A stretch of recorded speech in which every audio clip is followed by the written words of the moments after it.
અહેમદાબાદ મિત્ર ન્યૂઝની ટોપ 10 ખબરોમાં આપનું હાર્દિક સ્વાગત છે। દેશભરમાં કોંગ્રેસને બેઠી કરવા ગુજરાતમાં મંથન। અમદાવાદમાં આજે સરદાર સ્મારક ખાતે કોંગ્રેસની સીડબ્લ્યુસીની બેઠક મળી। સીડબ્લ્યુસીની બેઠકના પ્રારંભે રાષ્ટ્રીય અધ્યક્ષ ખડગેએ જણાવ્યું, કોંગ્રેસ 140 વર્ષના ઇતિહાસમાં જે પ્રાંતોમાંથી સૌથી વધુ શક્તિ મળી તેમાં ગુજરાત અવ્વલ। તો આજે અમે ફરી અહીંથી પ્રેરણા અને શક્તિ લેવા આવ્યા છીએ। અમારી અસલી શક્તિ દેશની એકતા, અખંડિતતા તથા સામાજિક ન્યાયની વિચારધારા છે।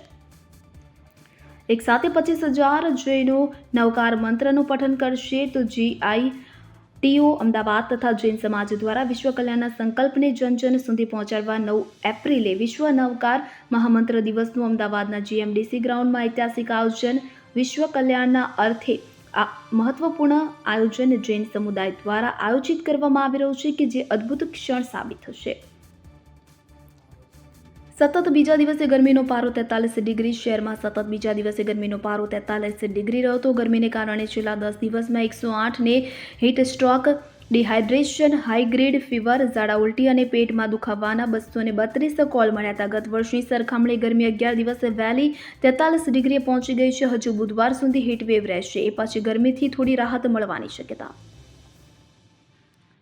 ગુજરાતમાં 24 કલાકમાં આપઘાતના 6 બનાવ। તો ગુજરાતમાં છેલ્લા 24 કલાકમાં આપઘાતના 6 બનાવ સામે આવ્યા છે। સુરતના ડિંડોલીની હોટલમાં નર્સ એનેસ્થેસિયાનો ઓવરડોઝ લઈ લેતા મોતને ભેટી। તો ગોડાદરામાં માતા પિતાના ઝઘડા બાદ પુત્રીએ ફાંસો ખાઈ આપઘાત કરી લીધો હોવાની શક્યતા છે। તો સરથાણામાં 2 સંતાનના પિતાએ અગમ્ય કારણોસર આપઘાત કરી લીધો। જ્યારે જૂનાગઢમાં ગેરેજ માલિકે વ્યાજખોરોના ત્રાસથી ઝેરી દવા ગટગડાવી હતી। તો મોરબીમાં ડેમમાં કૂદી 19 વર્ષીય પુત્રએ આપઘાત કરી લીધો। અમદાવાદમાં પણ એક 16 વર્ષીય કિશોરીએ અગમ્ય કારણોસર ગળે ફાંસો ખાઈ જીવન ટૂંકાવ્યું।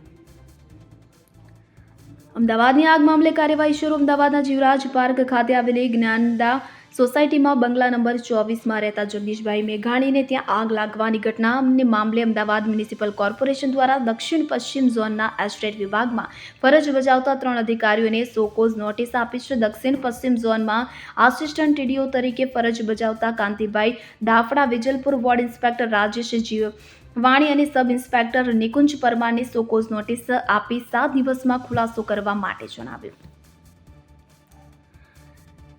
સાણંદમાં અજાણ્યા વ્યક્તિનો મૃતદેહ મળ્યો। સાણંદ શહેરમાં મામલતદાર કચેરી નજીક એક અજાણ્યા વ્યક્તિનો મૃતદેહ મળી આવતા જ સમગ્ર વિસ્તારમાં ચકચાર મચી છે। ઘટનાની જાણ થતાં જ પોલીસ તાત્કાલિક ઘટના સ્થળે પહોંચી હતી। પોલીસે મૃતદેહને કબજો લઈ પોસ્ટમોર્ટમ અર્થે સાણંદ હોસ્પિટલ ખાતે ખસેડ્યો।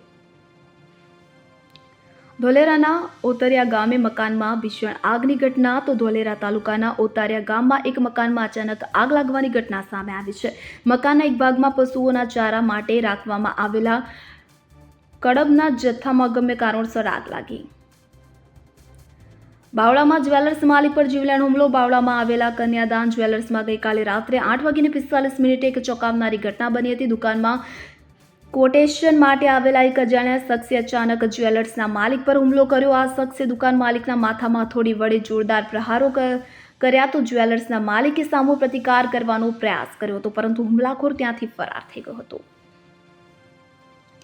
સાણંદમાં ઓડા દ્વારા બાયપાસમાં અડચણરૂપ 22 વર્ષ જૂની વસાહત પર બુલડોઝર ફરી વળ્યું। તો સાણંદ શહેરમાં ઓડા દ્વારા 60 મીટરનો બાયપાસ રોડ બનાવવા માટે છેલ્લા 1 વર્ષ કરતાં વધારે સમયથી કામગીરી કરી રહ્યું છે। જોકે કેટલાક સ્થળોએ જગ્યાનો કબજો લેવાની કામગીરી બાકી છે। ત્યારે સોમવારે સાણંદ શહેરના બાવળા રોડ પર ઉદાસીન આશ્રમ પાસે છેલ્લા 22 વર્ષથી વસવાટ કરતા શ્રમિકોની જગ્યામાં ટીપી બાયપાસ રોડમાં આવતા મકાન દબાણને દૂર કરવા માટે અમદાવાદ શહેરી વિકાસ સત્તામંડળના અધિકારીઓની ટીમ સ્થળ પર દબાણ હટાવવા માટે પોલીસ પ્રોટેક્શન સાથે 7 JCB સહિત તમામ તૈયારીઓ સાથે પહોંચીને દબાણ હટાવવાની કામગીરી શરૂ કરી હતી।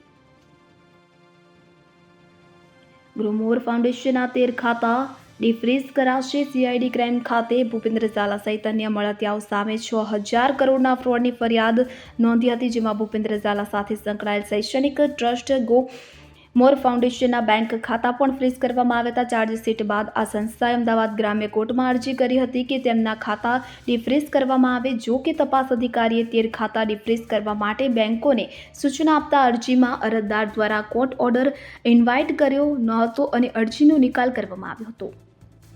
અહેમદાબાદ મિત્ર ન્યૂઝની યુટ્યુબ ચેનલને સબસ્ક્રાઇબ કરો અને બેલ આઇકન જરૂરથી દબાવો જેથી મહત્ત્વના સમાચાર આપના સુધી જલ્દીથી પહોંચે.